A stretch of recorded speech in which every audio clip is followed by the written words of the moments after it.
Талдоо программасынын экинчи саатын баштайбыз. Жогоруда биринчи саатыбызда студиябызга атайын мейман чакырганыбызды дагы белгилеп өткөнбүз. Салык салуу чөйрөсүндөгү айрым мыйзам актыларына өзгөртүүлөр киргизилди. Кыргыз Республикасынын президенти Садыр Жапаров Кыргыз Республикасынын салык салуу чөйрөсүндөгү айрым мыйзам актыларына өзгөртүүлөрдү киргизүү жөнүндө Кыргыз Республикасынын мыйзамына кол койду. Мыйзам 2023 жылдын 16 мартында Кыргыз Республикасынын жогорку кеңеши тарабынан кабыл алынган. Бул мыйзамдын максаты Кыргыз Республикасынын президентинин чакан ишкердик субъекттерин колдоо, жагымдуу салык жана бажы климатын түзүү жөнүндө, чакан жана орто ишкердик субъекттерин колдоо жөнүндө жарлыгын ишке ашыруу болуп саналат. Тактап айтканда, мыйзам таза атаандаштык үчүн шартты түзүү жана экономиканын көмүскө бөлүгүн кыскартууга багытталган чечимдердин бири. Эмесе биз радио угармандар сиздерге жогоруда айтып өткөндөй эле студияга дегеле салык мындай жыйноо жылдан жылга жакшырып атканын өзүңүздөр көрүп атасыздар. Мына 2023 жылдын биринчи кварталында эле 54,5 миллиард сомдон ашык акча каражаты салык кызматы тарабынан чогулду. Буга мындай жетишүү мындай кандай себептерден пайда болуп атат? Бул туурасында кеңири маалымат алуу үчүн биз студияга Кыргыз Республикасынын мамлекеттик салык кызматынын төрөгасы Алтынбек Абдуваповду чакырдык. Алтынбек Каныбекович, саламатсызбы? Саламатсыздарбы? Урматтуу радио угуучулар, биз түз эфирде иштеп жатабыз. Эгерде сиздерди кызыктырган суроолор болсо, мына ушул өлкөнүн башкы салыкчысына берсеңиздер болот. 0502 39 21 90. Уюлдук телефондон, ал эми шаардык телефондон 0312 39 21 90 номерине чалыңыздар. Мындан сырткары Facebook социалдык тармагында дагы биринчи радионун расмий баракчасында түз трансляция болууда. Ал жака дагы өзүңүздүн сурооңузду комментарийге калтырыңыз. Алтынбек Каныбекович, эмесе биз жагымдуу мындай жаңылык менен маегибизди баштасак, мына салык кызматы 2023 жылдын эле 3 айында жакшы көрсөткүч менен чыктыңыздар. Анын бир мындай санын айтып, андай ийгиликке жетүүнүн бир жолдорун айтып берсеңиз. Рахмат. Биринчиден белгилеп кетиш керек, быйылкы жылдын биринчи кварталын салык кызматы аябай чоң ири сумма менен жапты. Бул 54 миллиардтан ашык салык төлөмдөр топтолду. Бул былтыркыга салыштырмалуу, эгерде салык жаатында карап чыксак, былтыркы жылы биз салыштырганыбызда 3 миллиард 700 миллионго ашыкча чогулттук. Бул чоң ийгилик деп эсептейбиз. Себептенде 40 миллиард убагында бул сумманын салык системасы бир жылда топточуду. Азыр болгону бир кварталдын ичинде эле ушунун баарын топтоп туруп, салык кызматы бүгүн аябай иштеп атат деп айтсак болот. Адашпайм, себептенде түнү күнү иштеп быйылкы жылдын алдыбызга министрлер кабинети биздин алдыбызга быйылкы жылы 256 миллиард план койгон. Ошонун баардыгын буюрса аткарабыз деген ойдо отурабыз. Албетте бул суроо туулса керек, кайсыл жактан?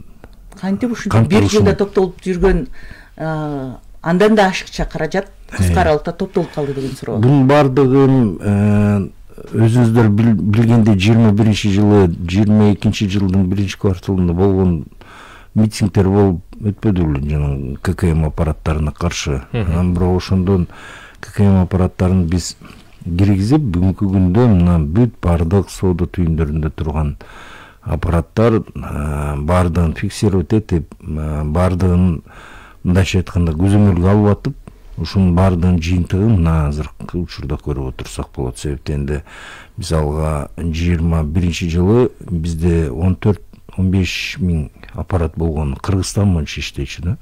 Бүгүнкү күндө уже 55 миң аппарат бар. Анын ичинде мына быйылкы жылда кабинет министрлиги бизге 20 миңден ашык аппарат алууга акча каражатын бөлдү. Бүгүнкү күндө мындан тендер буюрса өтүп турат. Эгерде ошонун баардыгын өткөзүп таратып алсак, дагы 20 миң. Бул дагы салыктар кошулат деген сөз. Ошондуктан баардыгын чакырып кетет элем, суранып кетет элем. Мына бүгүнкү күндө биз лотереясын уюштуруп атабыз. Ушул лотереяда былтыркы жылы аябай деген чоң ийгиликтерди берди.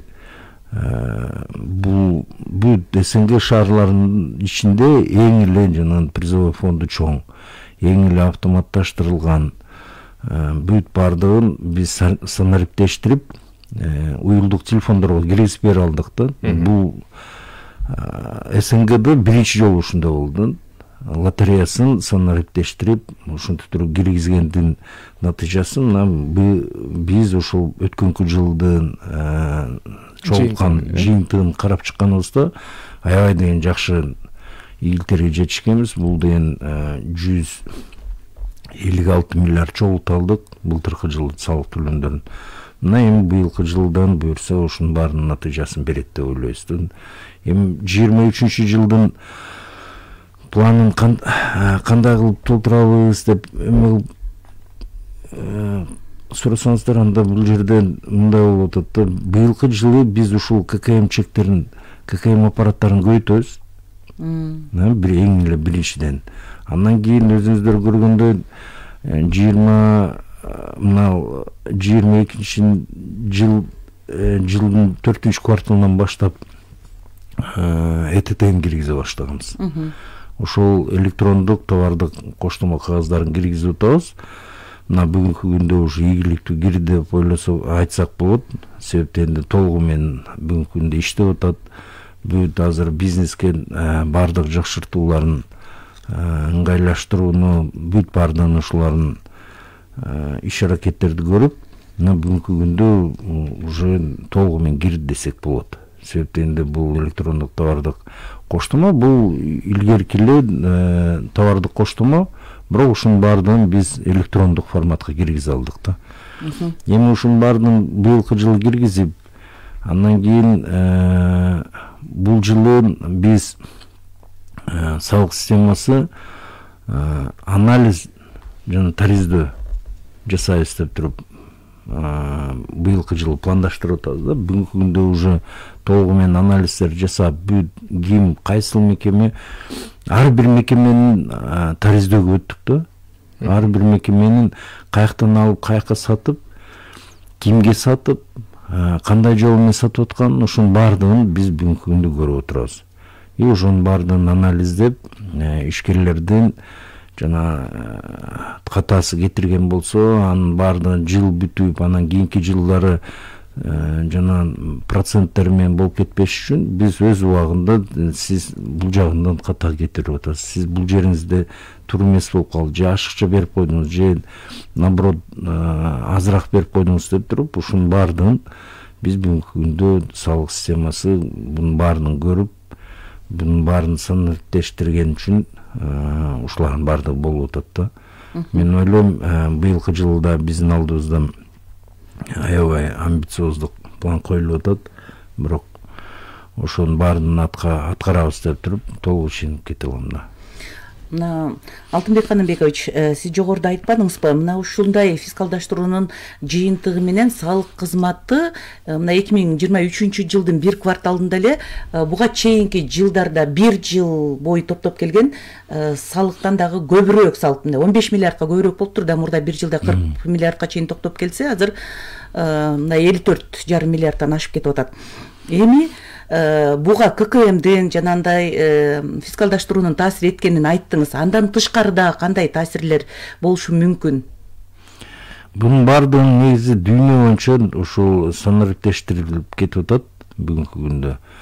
Ошондуктан биз мындан сырткары бунун баардыгын бир гана Кыргызстандан кирип атат десек жаңылабыз. Себептен бүт дүйнө, бүт биздин коңшу мамлекеттер бүгүнкү күндө ушунун баардыгын уже киргизип, булардын баарынын мындайча айтканда жолун өтүп келишти да. Анан биз ушунун баардыгын эми киргизип атабыз, бирок ушулардын баарынын натыйжасын коңшу мамлекеттердин кандай мындайча айтканда ошибкалар болуп, кайсыл жагы туура эмес, кайсыл жагы тууру деп туруп, өзүбүз ушулардын баарын ыңгайлаштырып, более мындай жеңилдетилген формасында киргизип атабыз да бүгүнкү күндө. То есть биздин коңшуларыбыздын кандай мындай ошибкалар болуп, же булар кайсы жерлерин туура эмес кылып, биз ушунун баарын талдап, андан кийин киргизип атабыз да. Биз үчүн бул ушул жагы жакшы болуп атат. Албетте мына азыр ККМ машинасын колдонуучулар 2021 жылдын соңунда бир 20 миңге жетпесе, азыр сиз айткандай 55 миңден ашып 65 миңге чейин жетип калды деп дагы айтып жүрөбүз да. Анан ККМди колдонуу, ЭТТНди колдонуу экөө бири-бирине кандай байланыш? Ушуну бир виртуалдык кампа деген эмне, ушуларды бир түшүндүрүп берсеңиз. Бүгүнкү күндө ишкерлерибиз мындай өздөрүнүн каршы пикирин билдирип атышты эле, бирок акыры айга түшүнгөндөй болду окшойт. Сиздер анткени бир нечелеген талкууларды, жолугушууларды уюштурдуңуздар да. Аябай жакшы суроо. Бул биринчиден алсак, биздин мындайча айтканда биздин базарыбызга киргенден баштап таможнядан кирип, ушул таможнядан киргенден баштап туруп биз бүгүнкү күндө ушулардын баарын электрондук товардык коштомо кагаздар менен гана көрө алабыз да. Кайсыл жакка кетти, кандай болду, кайсыл жерде, кайсыл кампада турат, ушунун баардыгын биз электрондук товардык коштомо кагаз аркылуу көрө алабыз.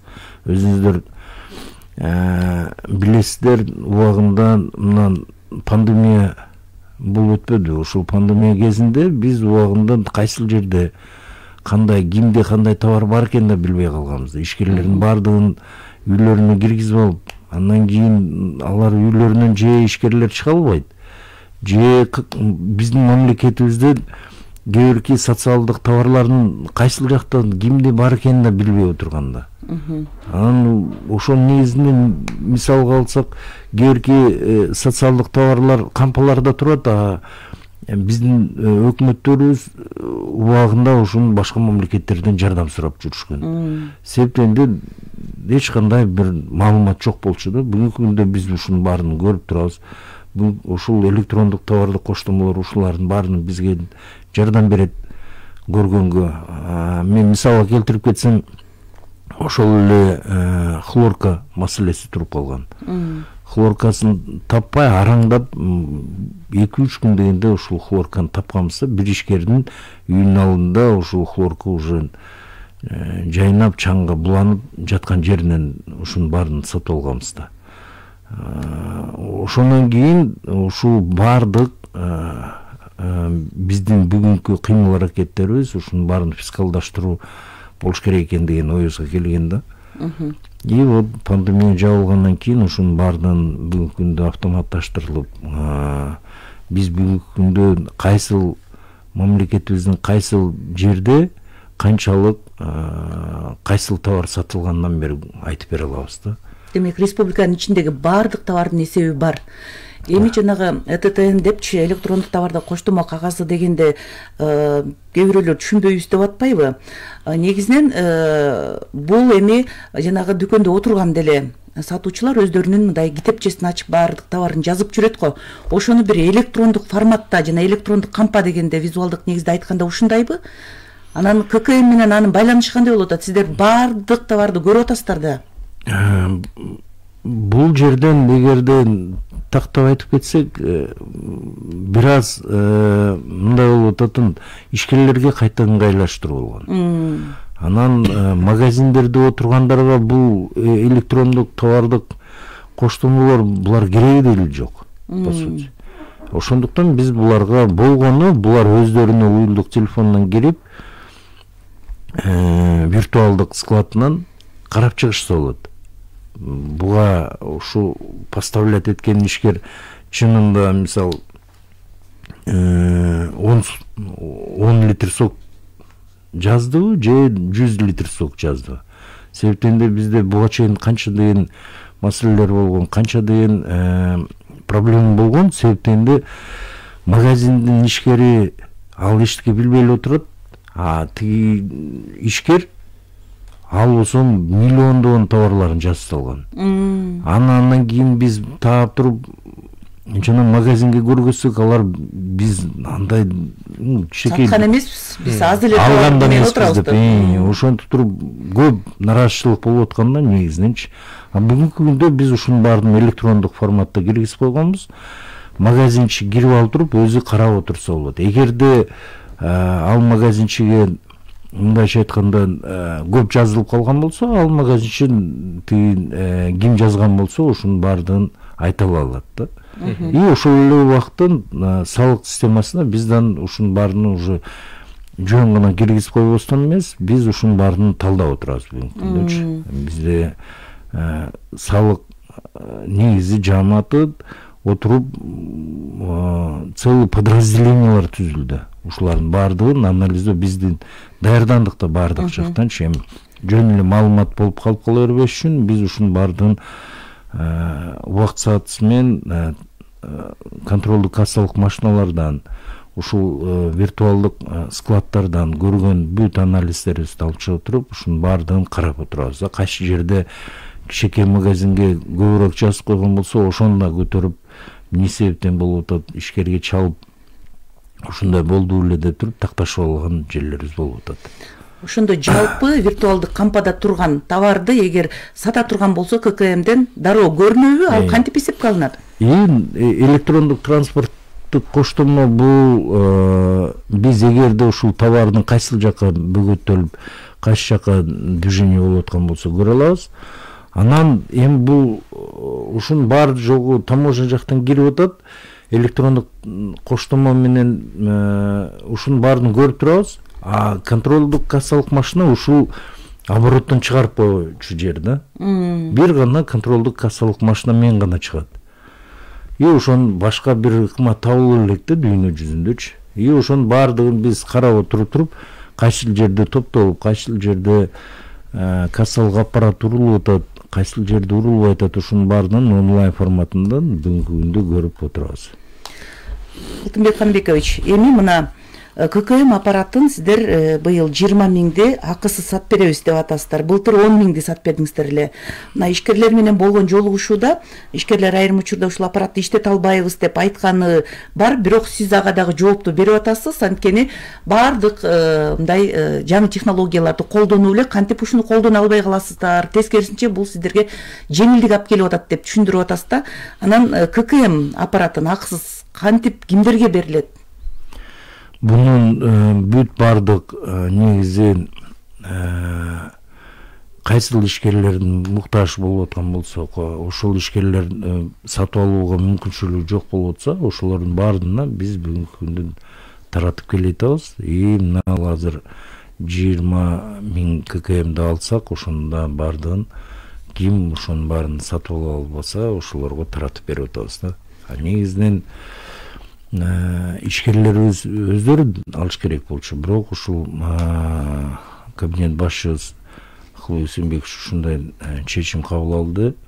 Ошонун баардыгын бүгүнкү күндө сатып алып, биздин ишкерлерибизге таратып, жөнгө салабыз деп атабыз да. Эми бүт эле жерден жана ишкерлерибизге күч келбесин деп туруп, мамлекет да өзү мындайча айтканда ушул милдеттенмелерди мамлекет өзүнө алып атат да. Демек ошол ККМ аппаратын сатып ала албай мүмкүнчүлүгүн жоктоп аткан ишкерлерге талдап туруп берет турбайсыздарбы? Тендер өтүп атат деп айттыңыз, өтүп бүттүбү? Эгер болсо ишкерлерге качан, кайсыл айдан баштап бериле баштайт, белгилүү болдубу? Бул тендер ушул апрель айы ичи өтөт. Апрель айы ичи өтсө, биз элебиз ушул майларда уже элдерге таратып, майдын акыркы күндөрүнө барып, ушунун баарын таратып бүтөбүз го деп туруп ойлоп атабыз. Сиздер алып бергенде жана ККМ аппаратынын жаңы модулдук тибин алып берип атпайсыздарбы? Акыркы үлгүдөгүсүн. Анын артыкчылыгы эмне эски аппараттан? Эски аппараттар бар фискальный накопитель деген бар болчу да. Эски аппараттар булар мындайча айтканда салык системасына сразу түшүмөс.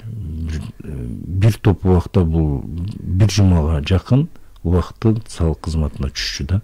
Ошол эле убакта ар кайсыл ошол обслуживающий компаниялары аркылуу өтчү. А бүгүнкү күндө ушул ККМ аппараттары түздөн түз эч кимдин кирилиши жок салык системасына түшүп атат да. То есть азыр мисалы ушул соода түйүндөн кассалык аппараттан чекти чыгарсаңыз, бизде где-то через 2-3 секунды бизде болуп калат да. Салыгы төлөнөт.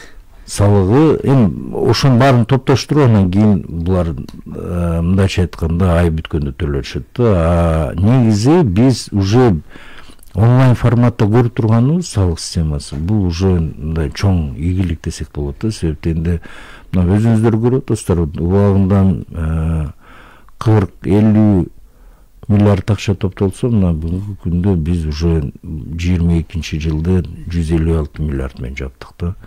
Ушунун баардыгы кассалык аппараттары, ушунун баардыгы фискалдаштыруунун жолдорун, жаңы ыкмаларды киргизгендигибиз үчүн болуп атат да. Алтынбек Каныбекович, мына ушул эле учурда фискалдаштыруудан тышкарыдагы салык кызматы өзү кандай даярданып келди, салык кызматынын кадрларын, мисалы үчүн аймактарда, ушул эле борбордо сиздин талабыңыз кандай болуп атат салыкчыларга болгон? Буга чейин өзүңүз билгендей, коомчулуктун көзүндө салык кызматы бир коррупциялашкан орган катары көрүнүп келчү да. Мына ушул түшүнүктөн арылуу аракетин башталды десек болот. Анткени ушу 1 жылдап чогулган салыкты сиздер 3 айда андан ашыгы менен чогултуп коюп атасыздар. Менин оюмча коомчулукта мындай ишеним пайда болду. Бирок ошону дагы бекемдеш үчүн сиз кызматкерлериңизге кандай талап коюп атасыз? Жакшы суроо. Бул биринчиден айтып кетсек, биз бул баардык реформаларды айлык көтөрүү жактан баштадык да. Ошонун баардыгын Садыр Нуркожоевич, Акылбек Сембекович ушулардын баардыгын бизди түшүнүшүп, бизге аябай деген практически 3 эсе айлыктарыбызды көтөрүп берди десек болот да. Ушул эми айлыктарды 3 эсе көтөргөндөн кийин, андан кийин биз уже ушул салыкчылардан сурап баштадык. Ошол эле учурда биз эгерде айтып кетсек, штаттык численность көбөйгөн жок. Бирок ошол эле учурда биз ушул фискалдаштыруу жагын, мындайча айтканда, бүт жаатын карап чыгып атабыз да бүгүнкү күндө. Толугу менен эгерде бул деген закон, кодекстерди өзгөртүп атабыз. Бул мисалы кодексте убагында мындай кылса болот, же андай болсо мындай кылып койсо болот деген жерлерин, же деген жерлерин алып салдык да. Ошол бул мындайча айтканда салыкчылардан же деген жерин алып, ишкерлердин мындайча айтканда татаалдаштырбай, ошолордун баардыгын жөнөкөй кылып туруп, ушунун баардыгын түздөдүк да. Себептен буга чейин эгерде карап чыксак, көп жерлерибизде салык кодексинде мындайча айтканда же деген жерлери бар экенин, ошонун негизинде ишкерлерден же деген тамгасы менен колдонушу менен көп салыктар төлөнбөй калчу да.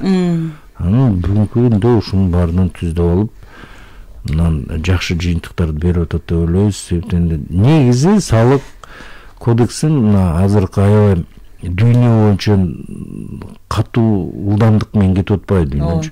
Ошого жараша биз да мына салык кодексин өзгөртүп туруш керекпиз да. Негизинен мына жакын аралыкта дагы биз даярдап атабыз салык кодексине өзгөртүүлөр. Себептен мисалы өзүңүздөр көрүп атасыздар, электрондук акчалар чыга баштады. Ушунун баардыгын мына азыр иштеп чыгып туруп, эми дагы киргизебиз. Бул электрондук кагаздардан акчаларды кодекске киргизип койбосок, кодексибизде жок болсо кантип ушунун баарын түздөйбүз? Жок, ушунун баарын да киргизип, дагы көптөгөн ошол дүйнөлүк өзгөрүүлөр бар, ошолордун баарын да өзгөртүп турабыз. Албетте, Кыргызстан дүйнөлүк экономиканын ажыраксыз бир бөлүгү да. Дүйнө өзгөргөн, дүйнө умтулган жака биз да умтулуп атабыз. Эми Алтынбек Каныбекович, мына салык салуу чөйрөсүндөгү мыйзам актыларына өзгөртүүлөр киргизилди. Бул боюнча президент мыйзамга кол койду. Мына ушул мыйзамдын бир өзөгүн айтып берсеңиз. Бул абдан катуу талкууланды ишкерлер менен. Анан ошол жердеги бир маанилүү орчунду кандай өзгөрүүлөр же болбосо толуктоолор бар? Бунун баардыгын эгерде ушул азыркы кол коюлган урматтуу Садыр Нуркожоевич кол коюп берген өзгөрүүлөр, булар бир гана биздин ишкерлерибизге жеңилдетүү да. Бүт баардыгын жеңилдетип бергенге, бул мисалга алсак 8 миллионго чейинкилер такыр салык төлөбөй турган кылып толугу менен бошотулуп атат да. Бир да салыкты төлөбөйт. Бул деген чоң мындайча айтканда жардам биздин мындайча айтканда жаш ишкерлерибизге. Андан кийин 30 миллионго чейинкилерди булардын да баардыгын мындайча айтканда салык төлөбөй ушунун баардыгын жеңилдетүүлөр гана берилген да. Мисалга базарларыбызда турган ишкерлерибизге 0,1%, 100 миллионго чейин 0,1% төлөйт деген сөз. Бул деген такыр эле төлөбөйт деген сөз да. Просто чтобы салык төлөөнү унутуп калбаш үчүн ушунун баардыгын мындайча айтканда 0,1% деп коюп койдук. Негизи 0,1% деген бул такыр эле төлөбөйт деген сөз да. Мекан Океевич, ушул жерден суроо пайда болот. Мынакей сиздер айыл чарба тармагындагы адамдардан дагы салыкты бошоттуңуздар такыр. Мына соода тармагында сөзүңүз айткандай, кызмат кылып аткандарга дагы 0,1% менен мындай салыктык жеңилдиктерди бердиңиздер. Анан ошол эле учурда суроо пайда болот. Мына сиздер 3 айда эле 54,5 миллиард сомдон ашык каражат салык чогултуп атсаңыздар, анда салыкты кайдан чогултасыздар? Жана андай жеңилдиктерди берип атканда бюджетке ушундай таасир этпейби деген суроолор. Биздин бунун баардыгын туура айтып атасыз. Негизи бир аз чогултуш оорураак болот, бирок биз ойлойбуз ушунун баардыгын кайра чоң ишкерлер аркылуу, ири ишкерлер аркылуу ушунун баарын чогултуп алабыз го депчи. Себептен биз бүт баардыгын автоматташтырып, бүт баардыгын санариптке киргизгендиги үчүн ушул жагынан аракет кылып, ушул жактан топтогонго аракет кылабыз. Сиздер көрүп атасыздар, көмүскө экономика көп экенин. Ошол эле учурда сиз мына ушундай кызматты жетектеп аткандан кийин дагы канча ошол жакта көмүскө бар, болжолду, эсепти билип туруп анан ушундай кадамдарга барып атасыздар да, туурабы? Бунун баардыгынын негизи Минэкономика эсептеп берет да. Салык кызматы болгону ушул мыйзамдарды аткарышат. Азыр чындап айтсам айтыш кыйын, бир аз канча жагы көмүскөдө отурган, бирок анын болжолу менен дагы бир 30-40% да чыгарса болот го деген ойдо отурабыз да. Ошон үчүн ушул баардык могу жеңилдетүүлөр Садыр Нуркожоевич ушул указды кол койгондон кийин аябай деген көп ишкерлерибиз мындайча айтканда салык төлөөсү жеңилдетилди да. Бул Ош Баткен, Тажикстан менен чегара чектешкен аймактарга толугу менен төлөбөй турган кылып чыгарылды. Өзгөчө статус бар үчүн. Ушунун баардыгын мисалы базарда отурган биздин ишкерлерибиз 100 миллионго чейин такыр мындайча айтканда 0,1% төлөй турган кылып. Бул жеңилдиктер аябай деген чоң жеңилдиктер деп ойлойбуз. Креативдүү индустрия тармагынын да өкүлдөрү үчүн салык 0,5% болуп калдыбы? Урматтуу радио угуучулар, биз бүгүн салык жыйноону жакшыртуу, деги эле салык тармагындагы аткарылып аткан иштер, алдыдагы пландар тууралуу сүйлөшүүдөбүз. Кыргыз Республикасынын мамлекеттик салык кызматынын төрагасы Алтынбек Абдувапов биздин биринчи радионун суроолоруна жооп берүүдө. Эгерде сиздерди да кызыктырган суроолор болсо, анда түз эфирге байланышка чыксаңыздар болот. 0312 39 21 90, 0502 39 21 90 телефон номерлери иштеп атат. Андан сырткары биринчи радионун Facebook социалдык тармагындагы расмий баракчасынан дагы түз эфирге чыгуудабыз. Ал жакка комментарийге суроолоруңуздарды жазып калтырыңыздар. Азыр бизге байланышка чыгып аткан угарманыбыз болсо катарыбызга кошуп алганга даярбыз. Жок, азыр анда деги эле ушул жарандарыбыз, ишкерлердин салык төлөө маданияты кандай жеке сиздин пикириңизде? Мындай бүгүнкү күндө салыктан качкан ишкерлер болсо керек. Албетте, ансыз болбойт, бирок жана кыргыздын макалы бар эмеспи, кой аксагы менен жүз дегендечи. Ошо сымал ишкерлердин да арасында бар. Качабыз, төлөбөйбүз дегендерчи. Бирок мынан өзүңүздөр жыйынтыктарды көрүп эле, өзүңүздөр деле ушул жыйынтыктарды чыгарсаңыздар болот да. Себептен убагында 30-40 миллиард чогултуп жүрсөк, бүгүнкү күндө 156 миллиард 22 жылы. Ал эми мына 54 миллиард биринчи кварталда гана чогултуп атабыз. Бунун баардыгы ушул биздин ишкерлерибиздин маданияты бийиктегендиги да. Албетте бизден мындан көп жактан жардам берип, убагында ушулардын баардыгын түзүгөнгө аракет кылып берип атабыз. Бирок бул эң негизги бул ушул биздин ишкерлерибиздин маданияты. Мен ойлойм дагы жакын арада бүт ишкерлерибиз уже агына түшүп калып, мындайча айтканда ушул маданиятыбыз аябай бийик деңгээлге чыгып калат го деп ойлоп атабыз. Ошондой эле ойдо болуп атабыз. Анткени ишкерлер дагы өлкөдөгү бир өнүгүүнү, жолдор оңдолуп атканын, мектеп курулуп атканын, бала бакчалар салынып атканын көрүп, анан кийин биздин төлөгөн акча дагы мамлекеттин өнүгүүсүнө жумшалып атат деген пикирге келип атканын дагы мындай жыйындарда айтып жүрүп атпайбы? Азыр бизге угарманыбыз байланышка чыгып атат. Суроону кабыл алалы. Саламатсызбы? Саламатсызбы, угуп атабыз. Ben de problem dedim. Bu işlerlerin şirket taksi buradan taksilerde gotolar patent alacak aldım 300 ton 400 ton. Bravo. Рахмат, негизинен суроо түшүнүктүү болду. Сапаты начар болгону менен таксисттердин патенти туурасында сурады. Негизи ушул таксисттерибизден бүгүнкү күндө эгерде электрон контролдук кассалык машинаны коюшса, такыр эчтеке төлөшпөйт. Бүт төлөгөндөн мына жаңы указ президентте кол коюлду. Бул жерде 8 миллионго чейинки контролдук кассалык машиналарды колдонгон ишкерлердин бардыгы толугу менен салыктан бошотулат деген жери бар. Ошондуктан эгер такси менен иштеп аткан болсо, биз бүгүнкү күндө бүт уюлдук телефон менен кассалык аппарат менен регистрация кылып алыштырып, ошонун баардыгын мындайча айтканда ишкерлерге толугу менен төлөбөгөнгө мүмкүнчүлүк пайда болду. Эгерде буга чейин 400 сом, 500 сом патент сатып алчу болсо, азыр патент албай деле койсо болот. Уже салыкка келип туруп регистрация кылып алып, контролдук кассалык машина менен бүт баардыгына эгер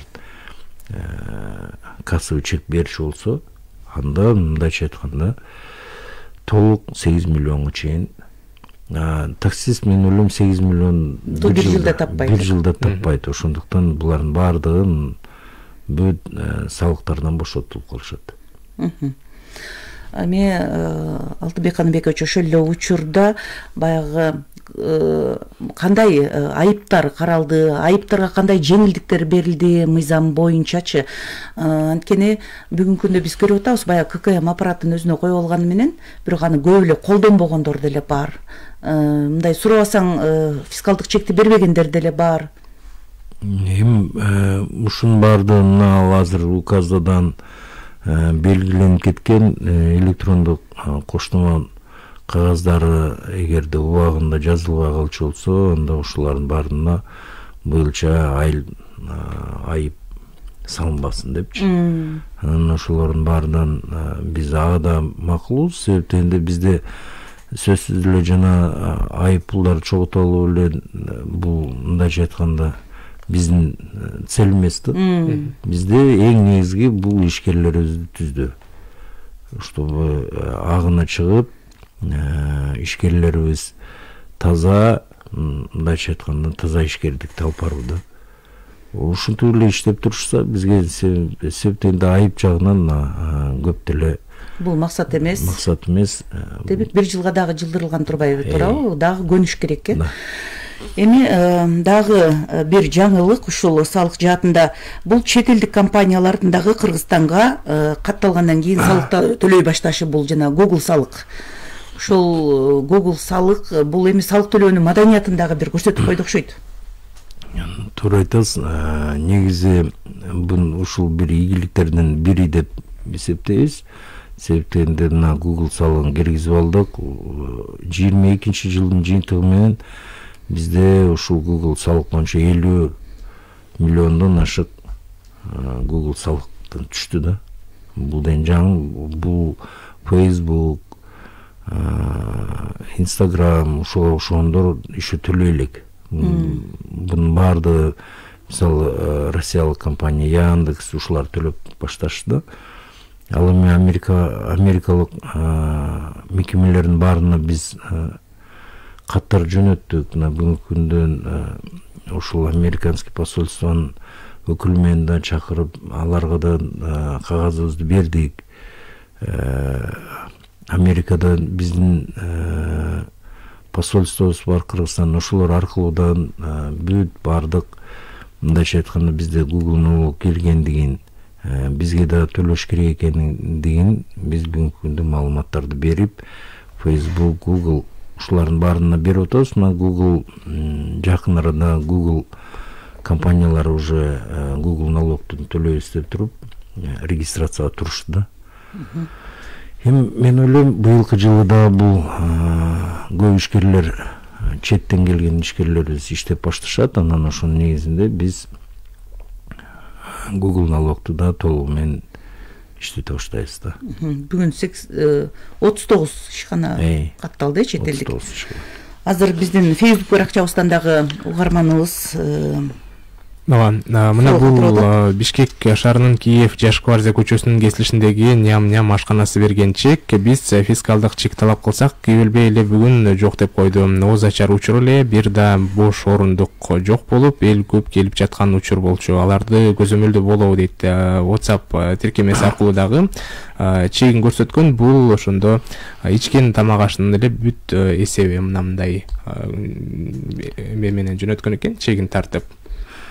Биз ушуну фискалдык чек жок болуп атат, Азыр ушуну бизге кайра жөнөтүп койсоңуздар, биз бүгүн кечке чейин ушунун баарын иштеп, бул ашканага мындайча айтканда чара көрөбүз. Себептен албетте бунун баардыгын биз мына бүгүнкү күндө 54 миллиард деп атабыз, бунун баарынын салыкчылар чогулткан жок да. Бул жерде биздин элибизден бүгүнкү күндө мындай патриоттуулугун көргөзүп, көп жерлерде ушинтип туруп бизге жөнөтүшүп атат. Биз ушулар аркылуу бүт ишкерлерге барып түздөгөнгө аракет кылып атабыз да. Эгерде ушул ашканалардын мурункуларын карап чыксак, мындайча айтканда салыктарын төлөп жүрүшкөндө 30-40 миң жылына төлөчү. Ал эми бүгүнкү күндө булар уже мындай 1 миллион 2 миллион деген акчалар төлөп башташты да. Себептен бизде тарыхта болгон жок, чтобы кафе иштеткен кишилер мындайча айтканда 2 миллиондо 3 миллиондо төлөйт депчи. Алар канча сомдон берип төлөп келишкен экен? Алар ушул мындайча айтканда эң эле чоңу 200 миң жылына төлөчүшкен да. Өзүңүздөр мындай миллиондоп сом таап атып, 2-3 миллионго ушул тойконаны салышат.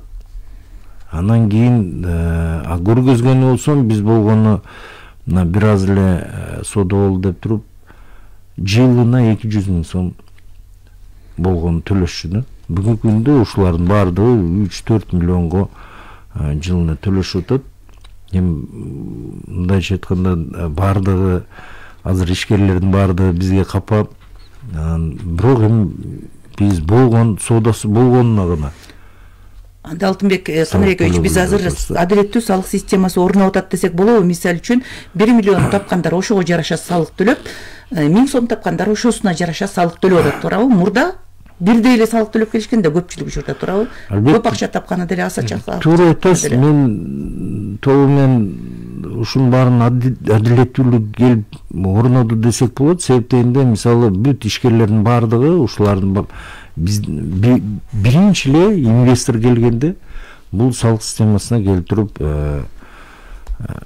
биздин nac.comго барышып туруп, анан ошол жерден толук информацияны алышат да. Кайсынын кандай мисалы кафелер канча соодасы болот, кандай болот, же магазиндер кандай соода болот дегенде, мисалы nac.com аларга толугу менен информацияны беришет да. Мисалы, эгерде ошол жерде биздин ишкерлер кафе ачсаңыз, бир кафе мындайча айтканда 200 миң жылына төлөсө, анда бир 2 миллионго болгон содасы болуп атыптыр. Анан тиги инвестор келип туруп эле ошол кагазды көргөндө эле 2 миллионго содасы болуп атса, анда бул мамлекетте акча сарптоонун кереги жок экен деп туруп эле бурулуп кете беришет да. Ошол үчүн бүгүнкү күндө бизде инвестиция мындай средний бизнеске жок болуп калган да.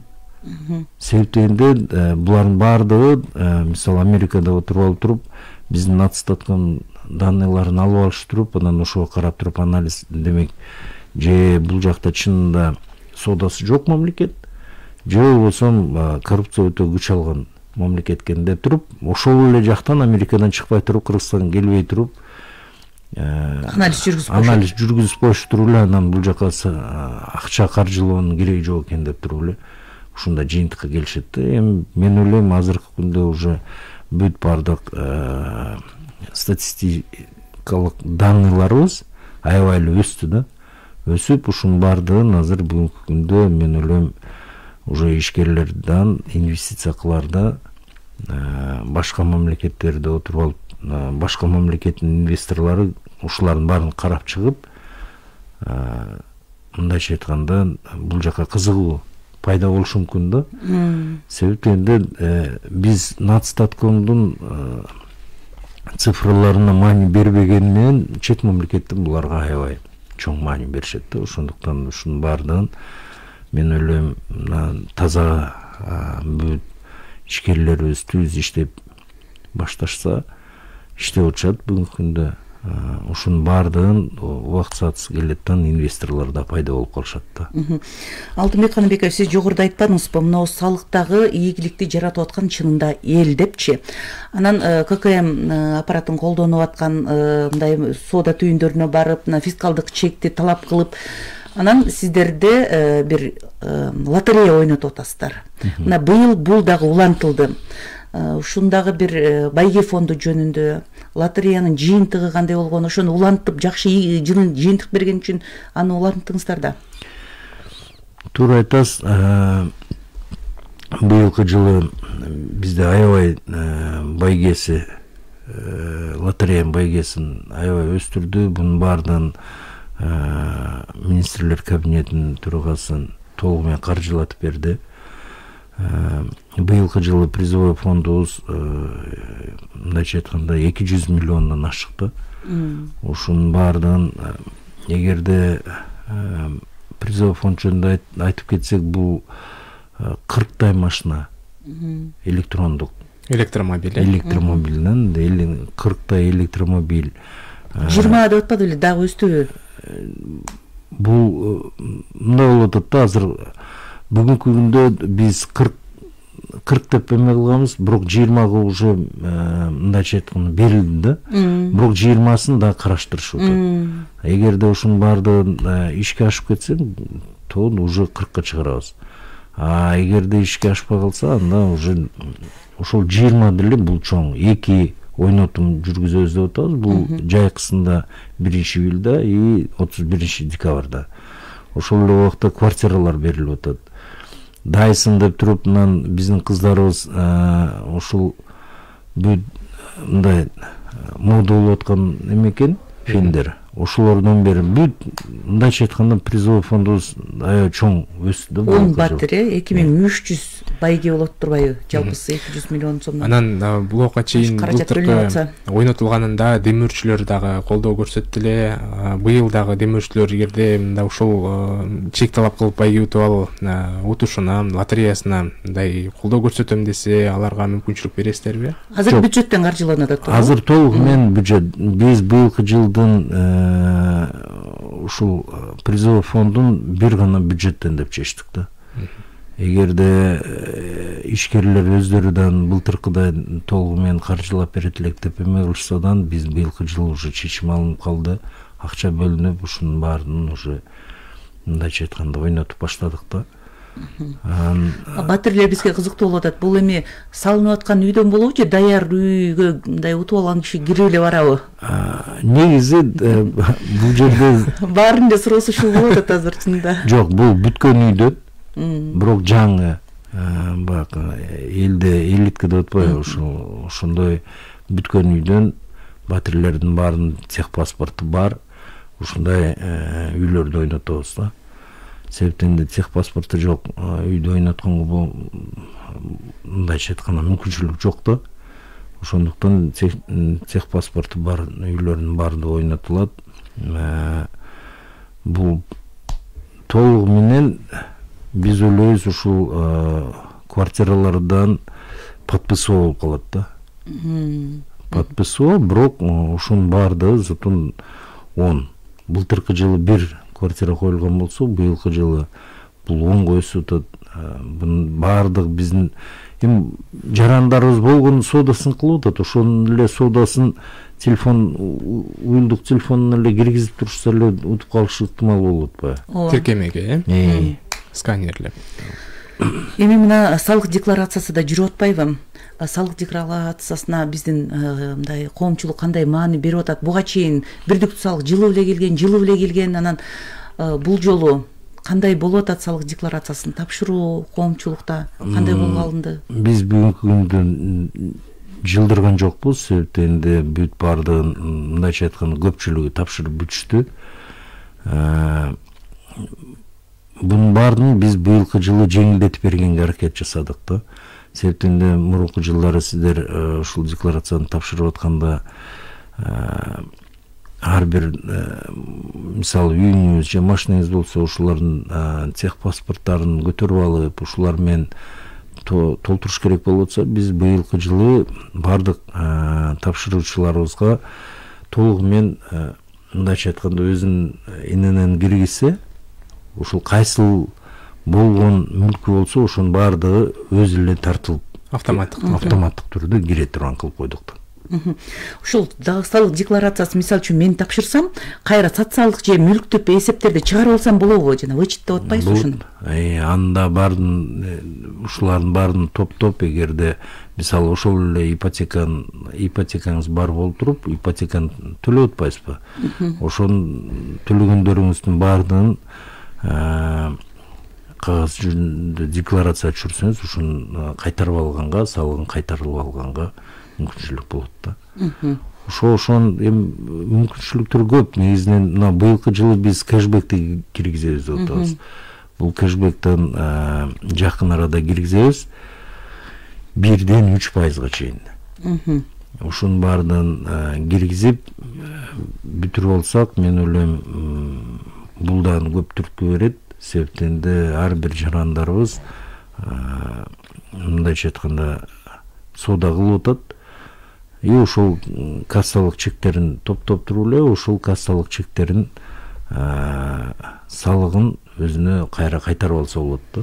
Мисалы үчүн анда мен жөнөкөй эле айтканда, мындай түшүнүп атам да, 100 000 сомго соода кыла турган болсом, ошонун 1 же 3%ын кайра жыйнап жүрүп салыгымды кайтарып алам өзүмө. Туура. Ошентип туруп өзүңүзгө кайтарып алып, бунун баардыгын кайтарып алып туруп, анан дагы сатып алууга колдонсоңуз болот да. Андан сырткары мына быйыл дагы бир өзгөртүүлөрдү киргизебиз деп атабыз. Бүгүнкү күндө талдап, бул деген как народный контроль. Народный контроль, ушунун баардыгын биз буйрса. Ал кандай болот? Элдик көзөмөл. Бул ошол жерден биз эгерде биздин жарандарыбыз жумуш жок болсо, булар камералар менен мындайча айтканда кайсыл жерде чек берилбей калса, ошол заматта фиксировать этип туруп бизге жөнөтсө, биз ошонун баарын отработка кылып туруп, эгерде ошонун баарын такталса, анда ошол штрафтын жарымын ошол жараныбызга беребиз деп атабыз. Анда бизге байланышка чыккан угарманыбыз чамдаса болот экен да. Же ал баштары элекпи элдик көзөмөл? Ал баштары элек. Ушунун баарын жаңы эле киргизип атабыз. Мен ойлойм ушул 24-жылды ушул элдик көзөмөл менен уже көзөмөлдөп калабыз деп ойлойм. Жакшы.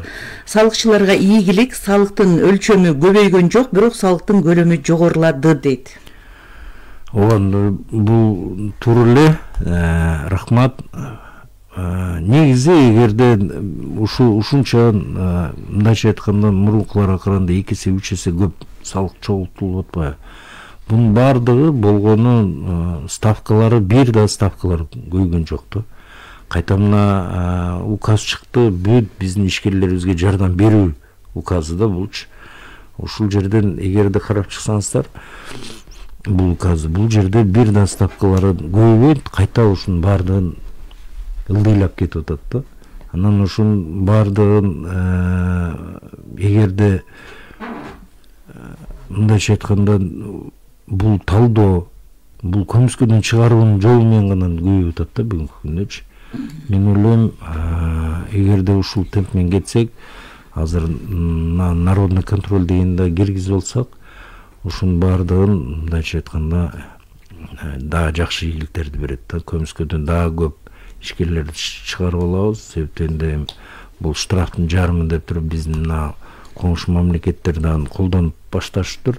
Аябай жакшы ийгиликтерди беришип атыптыр. Уже булар мындайча айтканда лотерея, кэшбэк дегендерде бул мындай өтө бийигирээк экен деп калышты. Себеби эл өзү көзөмөлдөп, ар бир ишкерди мындайча айтканда көзөмөлдөп, баардыгы салыкчы болуп калыш ыктымал болуп калып атат да. Жакшы сунуштарыңыздар бар экен. Эми мына салык кызматы глобалдык акча жумалыгынын алкагында дагы иш-чараларды өткөрдүңүздөр. Негизи эле жаш муунга, мектеп окуучуларына бул ушул салык маданиятын үйрөтүү, көндүрүү бул кичине кезинен болуш керек экенин ушул глобалдык жумалыктын алкагында түшүндүрдүңүздөр окшойт. Ооба, бунун баардыгына бүгүнкү күндө биз сунуш киргизип атабыз. Мектептерге салык сабагын киргизүү. Салык сабагын киргизүү бул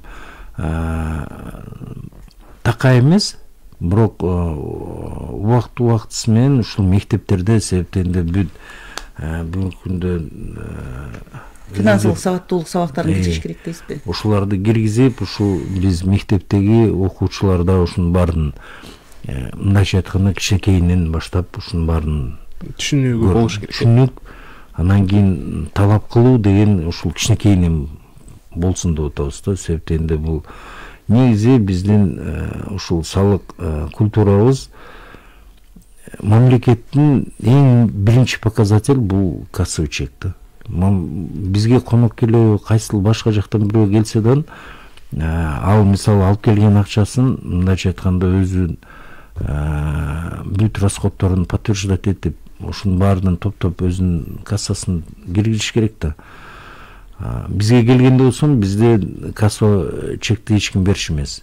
Анан бүт четтен келген биздин конокторубуздун баардыгы ушул проблемасы ушул болчу да. Бизге келип, биз кантип эме кылсак болот, биз ушундай командировочныйлар бөлүндүлө, бирок силерде бир жерден анан кассовый чек берилбейт экен.